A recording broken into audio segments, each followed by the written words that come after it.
নমস্কার,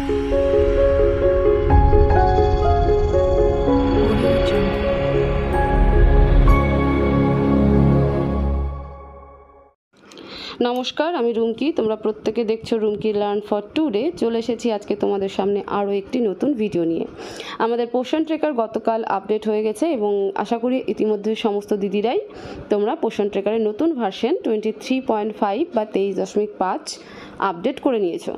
সেখানে যে আপডেটগুলো এসেছিলো তার মধ্যে আমি বলেছিলাম গতকালকের ভিডিওতে যে 1 নাম্বার আপডেটটা আমরা পোষণ ট্রেকারের কোথাও দেখতে পাবো না, মানে আমাদের অ্যাপে আমরা কোথাও দেখতে পাবো না যে কোথায় চেঞ্জেস হলো, কি চেঞ্জেস হলো, সেটা সম্পূর্ণ একটা আলাদা বিষয়।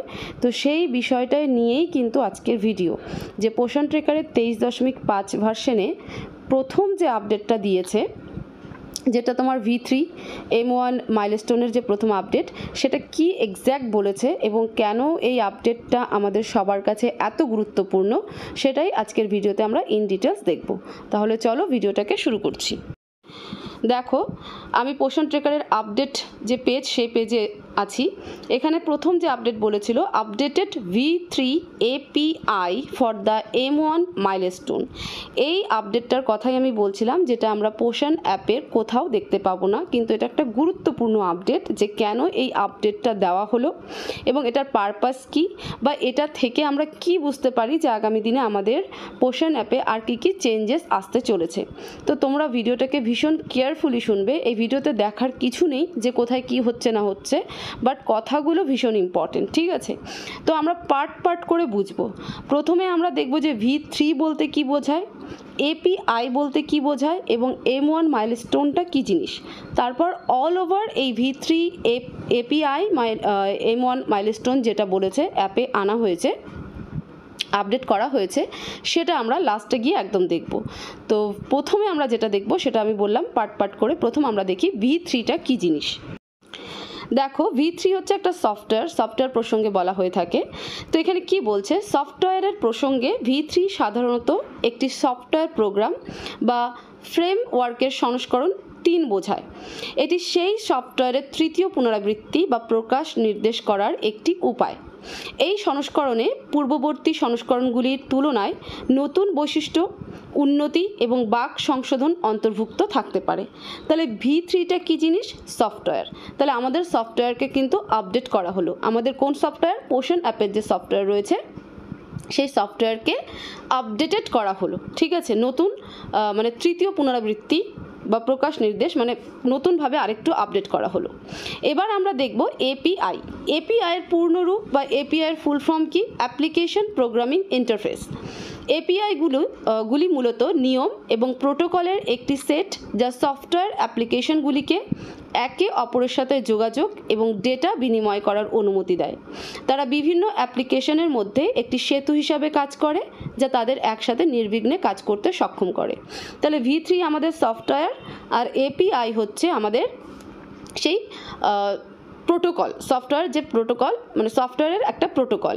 এবং এই দুটো কি করে? মূলত নিয়ম এবং প্রোটোকলের যে সফটওয়্যারের যে নিয়ম এবং প্রোটোকল রয়েছে, সেটার মধ্যে একটা ব্রিজ নিরাময় করে সেই কাজগুলোকে, সেই অ্যাপ্লিকেশনকে ইউজ করতে বা সেই অ্যাপ্লিকেশনের কাজগুলো যাতে ঠিকঠাকভাবে হয়, সেটা সম্পূর্ণ করতে API বা অ্যাপ্লিকেশন প্রোগ্রামিং ইন্টারফেস আমাদেরকে সাহায্য করে।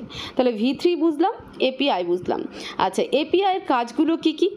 APIগুলি সংজ্ঞায়িত করে যে কিভাবে একটি সফটওয়্যারের উপাদান অন্যটির কাছ থেকে পরিষেবার অনুরোধ করতে পারে। তাহলে APIগুলি কিভাবে করে? আমরা যে তোমার ডেলি ট্র্যাকিংয়ে সাবমিট করছি, তো আমরা যে পরিষেবাটা বা সেখানে যেটা আমরা সাবমিট করছি, যে ইনফরমেশন দিচ্ছি, সেটা গ্র্যান্ট হবে কিনা, যে চায় না যে অ্যালার্ট বলে থাকে, কনফার্মেশন বলে থাকে, ইয়েস অর নো, ঠিক আছে, তুমি থাকতে চাও না বেরোতে চাও, এই যে পোষণ অ্যাপের কিছু কিছু জায়গায় ইয়েস নো দেখা যায়, সেটা আমাদেরকে কনফার্মেশন চায়, এই APIয়ের মাধ্যমে আমরা সেটা দিই। কিভাবে এটা কাজ করে? যখন কোনো অ্যাপ্লিকেশন অন্য কোনো অ্যাপ্লিকেশন থেকে কোনো বৈশিষ্ট্য বা পরিষেবা ব্যবহার করতে চায়, তখন এটি APIয়ের মাধ্যমে একটি অনুরোধ করে, ওই যে রিকোয়েস্টিং অ্যালার্ট দেয়। এরপর API সেই অনুরোধটি কিভাবে পরিচালনা করতে হবে কোন ডেটা আশা করতে হবে এবং প্রতিক্রিয়া কিভাবে ব্যাখ্যা করতে হবে সে সম্পর্কে নির্দেশাবলী প্রদান করে। আমি আগেই বললাম এপিআই এর কাজটা কি, যে আমরা গ্রোথ মনিটরিং করার সময় যখন সাবমিট করি কনফার্মেশন বলে থাকে যে সাবমিট অন এক্সিট, ঠিক আছে। তো সাবমিটে আমরা দিই, মানে রিচেক করার যে একটা ইনফরমেশন দেয়, অ্যালার্ট দেয়, সেটা কিন্তু এই এপিআই এর মাধ্যমে হয়ে থাকে। কেন এপিআই গুরুত্বপূর্ণ?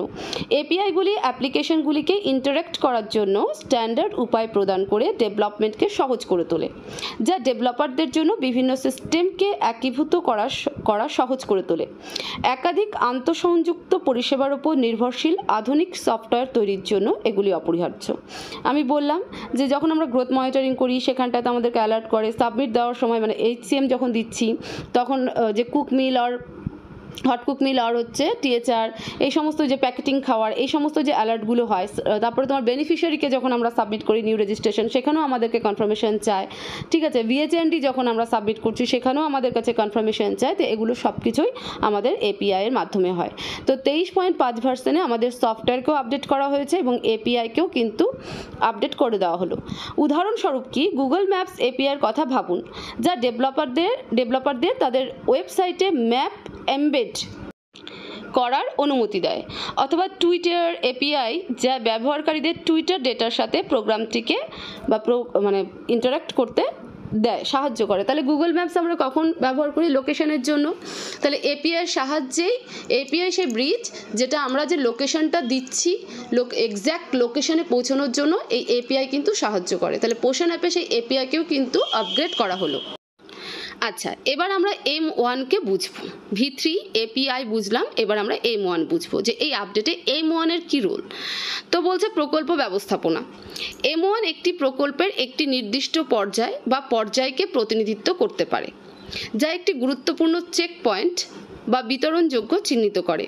উদাহরণস্বরূপ বা এক্সাম্পল অনুযায়ী, একটি সফটওয়্যার প্রকল্পের প্রেক্ষাপটে M1 বলতে প্রয়োজনীয়তা সংগ্রহ এবং নকশা পর্যায়ের সমাপ্তি বোঝাতে পারে।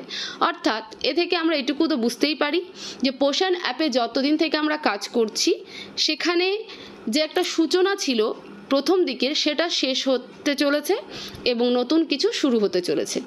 M1 এর ফ্যাক্টরটা এখানটাতে এইরকম। এবার প্রকল্প ব্যবস্থাপনায় M1 প্রায়শই মাইলস্টোন 1কে বোঝায়, যা একটি প্রকল্পের মধ্যে একটি গুরুত্বপূর্ণ বিষয় বা ধাপকে প্রতিনিধিত্ব করে। তাহলে বুঝতে পারছো যে আমাদের পোষণ অ্যাপের বেশ মেজর কিছু আগামীতে কিন্তু চেঞ্জেস আসতে চলেছে।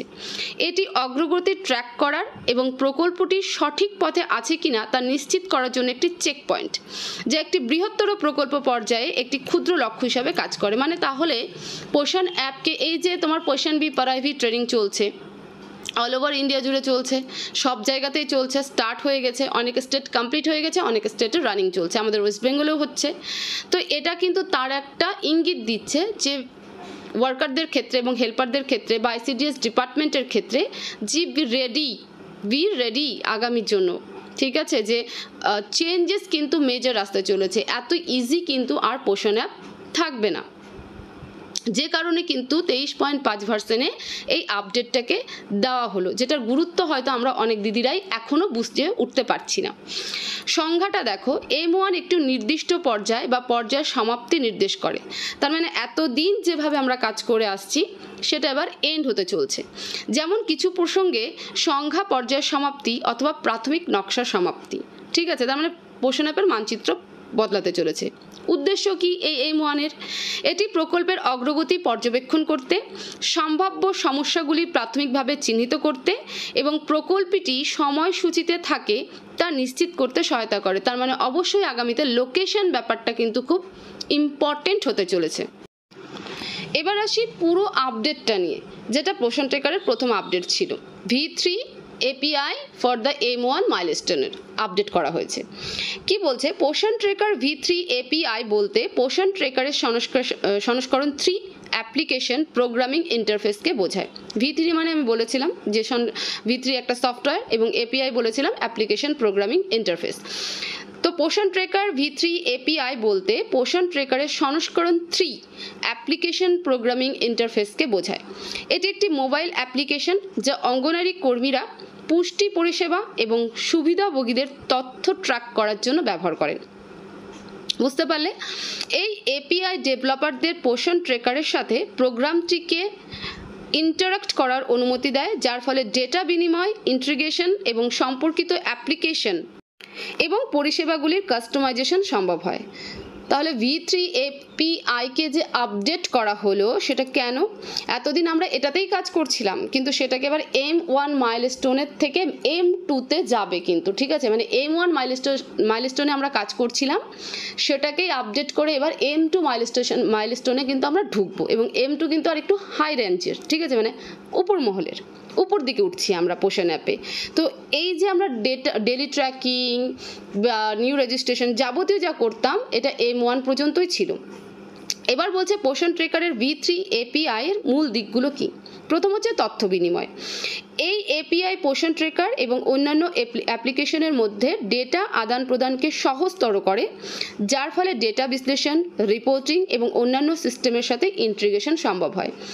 আমরা যেমন গ্রোথ মনিটরিং করি এবং আমাদের অফিস থেকে বারবার বলা হয় যে আমাদের গ্রোথ মনিটরিংয়ে কোথাও মিস্টেক হচ্ছে। আমরা হার্ড কপিতে যত ম্যালনারিজ বাচ্চা দিচ্ছি, পোষণ অ্যাপ তার থেকে বেশি দেখাচ্ছে, কখনো স্ট্যান্টিংয়ের ক্ষেত্রে, কখনো ওয়াস্টারের ক্ষেত্রে। আমরা কেয়ার করছি না, আমরা কেয়ারফুলও হচ্ছি না, ঠিক আছে? স্পেশালি এই জায়গাটা কিন্তু একটা মার্ক করার জায়গা। ডেলি ট্র্যাকিংয়ের ক্ষেত্রেও আছে, হোম ভিজিটের ক্ষেত্রেও আছে। তাহলে পরে এই V3 API যে তথ্য বিনিময় করছে সেটা কিন্তু বিশ্লেষণ করেই সেখানে কিন্তু দিচ্ছে। আমরা যা তথ্য দিচ্ছি সেটাকেই বিশ্লেষণ করে কিন্তু পোষণ অ্যাপে দেখাচ্ছে। আমরা যেমন সাবমিট করছি তার উপরেই কিন্তু পোষণ অ্যাপ রিপোর্ট দেখাচ্ছে আমাদেরকে, যেটা মান্থলি এমপিআর বলেও আমরা জানি। যখন আমরা এক মাস কভার করি তার পরের মাসে গিয়ে, যেমন মে মাস চলে এসেছে, আমরা এপ্রিল মাসের এমপিআর কিন্তু এখন দেখতে পাবো। আমাদের সামনে একটা রিপোর্ট ছবি কিন্তু দিয়ে দিচ্ছে যে আমাদের কোথায় কি মিস্টেক হয়ে গেছে। তো ভেরি ভেরি কেয়ারফুল আমার সমস্ত অঙ্গনারী দিদিরা, যে আমাদেরকে আগামী পদক্ষেপের জন্য কিন্তু খুব রেডি থাকতে হবে, যে বড় সড়ো একটা চেঞ্জেস কিন্তু এবার আসবে। পরিষেবা প্রদান অটোমেশন। পরিষেবা প্রদানের কিছু দিক স্বয়ংক্রিয় করতে এপিআই ব্যবহার করা যেতে পারে, যেমন সুবিধাভোগীদের তথ্য আপডেট করা বা খাদ্য প্যাকেট বিতরণ ট্র্যাক করা। এবার এই ট্র্যাক কী করে হবে? FRS, ঠিক আছে? মানে ফেস ক্যাপচার করতে হবে এরপরে কিন্তু, যেটা এর আগে অন্যান্য স্টেটগুলোর জন্য আপডেট এসেছিল। অন্য সিস্টেমের সাথে ইন্টিগ্রেশন। এপিআই পোষণ ট্রেকারকে অন্যান্য স্বাস্থ্য ও সমাজ কল্যাণ ব্যবস্থার সাথে একীভূত করতে সক্ষম করে, যার ফলে সুবিধাভোগীদের সম্পর্কে আরও সামগ্রিক ধারণা তৈরি করা যায়। তাহলে এটা আবার অন্য ডিপার্টমেন্ট বলতে MCPC কার্ড, যেখানে আমরা মায়েদের রেজিস্ট্রেশন করতেছি, করার পরে গিয়ে একটা গ্যাস্ট্রোনাইজেশন বলে একটা চার্ট আছে, ঠিক আছে? কিউইন বলে একটা জায়গা রয়েছে, সেটা আমরা এখনও কিন্তু দেখতে পাচ্ছি না, কারণ হেলথ ডিপার্টমেন্টের সাথে এখনও কিন্তু এটাকে লিঙ্ক করা হয়নি। এবার লিঙ্ক হবে। এবার থেকে আমরা মায়েদের চেক আপ সব কিছু কিন্তু আমরা অ্যাপে দেখতে পাবো। কাস্টমাইজেশন।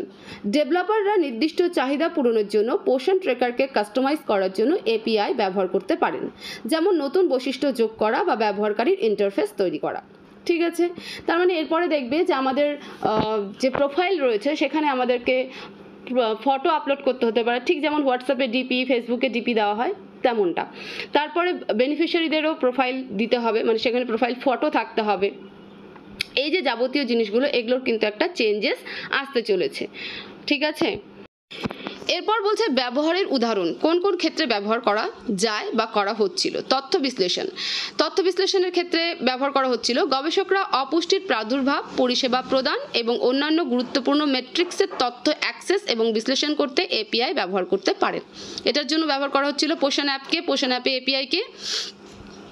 মোবাইল স্বাস্থ্য অ্যাপ্লিকেশন। ডেভেলপাররা সুবিধাভোগীদের রিয়েল টাইম আপডেট, এই যে লোকেশন এবং ব্যক্তিগত কৃত পরামর্শ প্রদানের জন্য পোষণ ট্রেকারের ডেটা মোবাইল স্বাস্থ্য অ্যাপ্লিকেশনগুলিতে একীভূত করতে পারেন। তাহলে পরে মোবাইল স্বাস্থ্য অ্যাপ্লিকেশন, যেহেতু এটা বাংলায় ট্রান্সলেট করা রয়েছে, ইংরেজিতে টার্মটা কিন্তু অন্য থাকবে। যাই হোক, তো মোবাইল স্বাস্থ্য অ্যাপ্লিকেশন কি বলছে? সুবিধাভোগীদের রিয়েল টাইম। আমরা ধরো HCM দিচ্ছি 11টা থেকে 12টা, কখনো এমন হয় যে আগে হয়ে যায়, কখনো পরে হয়ে যায়, বা কেউ নির্দিষ্ট টাইমে আসছে না, তো এরপর থেকে কিন্তু নির্দিষ্ট টাইমের মধ্যেই এসে নিতে হবে, কারণ বায়োমেট্রিক হতে চলছে। এটা তারই কিন্তু একটা ইঙ্গিত দিচ্ছে। কল্যাণ কর্মসূচি ব্যবস্থাপনা। সরকারি সংস্থাগুলি সুবিধাভোগীদের ট্র্যাকিং স্বয়ংক্রিয় করতে এবং কল্যাণ কর্মসূচির কর্মক্ষমতা পর্যবেক্ষণ করতে এপিআই ব্যবহার করতে পারে। হেলথ ডিপার্টমেন্টে যারা, যখন মা রেজিস্টার হচ্ছে হেলথ ডিপার্টমেন্টে গিয়ে মানে সাব সেন্টারে গিয়ে এমসিপিসি কার্ড নিচ্ছে, তখন তারাও কিন্তু আমাদের মতন ইউইন বলে একটা অ্যাপ আছে, সেখানে তাদেরকে রেজিস্ট্রেশন করাতে হয়, এনএম দিদি আশা দিদিরা করে থাকে। এবার সেখানে মায়ের চেক আপ ডেটগুলো দিতে হয়, কিন্তু আমরা কিন্তু পোষণ অ্যাপে সেটা দেখতে পাচ্ছি না এখনো পর্যন্ত। এরপর থেকে দেখতে পাবো। এটাই কিন্তু কল্যাণ কর্মসূচি বা বিভিন্ন সংস্থাগুলির সাথে সংযোগ স্থাপন এটাকেই বলছে। ঠিক আছে, তো এটাই ছিল পোষণ ট্রেকারের প্রথম আপডেটের ইন ডিটেলস বক্তব্য, যে updated V3 API for the M1 মাইলস্টোনটা কী জিনিস। তো পোষণ অ্যাপে একটা বড় চেঞ্জেস আসতে চলেছে, আগামীতে যতবার আপডেট হবে দেখতে পাবে পোষণ অ্যাপে চেঞ্জেস আসতে চলেছে, এবং প্র্যাকটিক্যাল বেসেও সেটা আমাদেরকে করতে হবে। যেমন এখন পর্যন্ত আমরা সেখান থেকে পোষণ অ্যাপ ওপেন করতে পারি, হতে পারে আগামীতে বা খুব তাড়াতাড়ি সেন্টার লোকেশন ছাড়া আমাদের পোষণ অ্যাপ ওপেন হবে না। 2 নাম্বার বেনিফিশিয়ারির বায়োমেট্রিক, 3 নাম্বার বেনিফিশিয়ারির প্রোফাইলে বেনিফিশিয়ারির ফটো, 4 নাম্বার আমাদের প্রোফাইলে আমাদের ফটো। ঠিক আছে, তারপরে গ্রোথ মনিটরিং, যেখানে গ্রোথ মনিটরিং এখনও আমরা মিস্টেক করে যাচ্ছি, সেখানটাতেও একটা কিন্তু বড়সড় পরিবর্তন আনতে চলেছে। তো আশা করব যে এই ভিডিও থেকে তোমরা অনেক কিছু বুঝতে পারবে এবং সেই মতন প্রিপেয়ার থাকতে পারবে, এবং এখন থেকে সেই জায়গাগুলোকে ধাপে ধাপে ধাপে ধাপে ঠিকঠাক করতে পারবে। তোমরা যদি চাও যে এক্স্যাক্টলি ঠিক কোন কোন জায়গায় কী কী ধরনের চেঞ্জেস আসতে পারে সেটার উপরে ভিডিও করা হোক, তাহলে অবশ্যই আমাকে কমেন্ট বক্সে জানাবে, আমি সেই রিলেটেডও ছোটো ছোটো করে হলেও ভিডিও করে দেব। অলরেডি এই ভিডিও 16 মিনিট ক্রস করে গেছে, তোমরা ভিডিওটাকে দেখো চাই না দেখো, বাট কথাগুলোকে অবশ্যই শুনবে, সেটা আগামীতে তোমার আমার প্রত্যেক দিদির জন্য কিন্তু বেনিফিটই হবে। তো সবাই ভালো থাকো, আর স্পেশাল এই ভিডিওকে অবশ্যই শেয়ার করো, ভিডিওকে লাইক করো, চ্যানেলকে অবশ্যই সাবস্ক্রাইব করো। সবাই ভালো থাকো, সুস্থ থাকো, দেখা হবে নেক্সট ভিডিওতে। Thank you so much.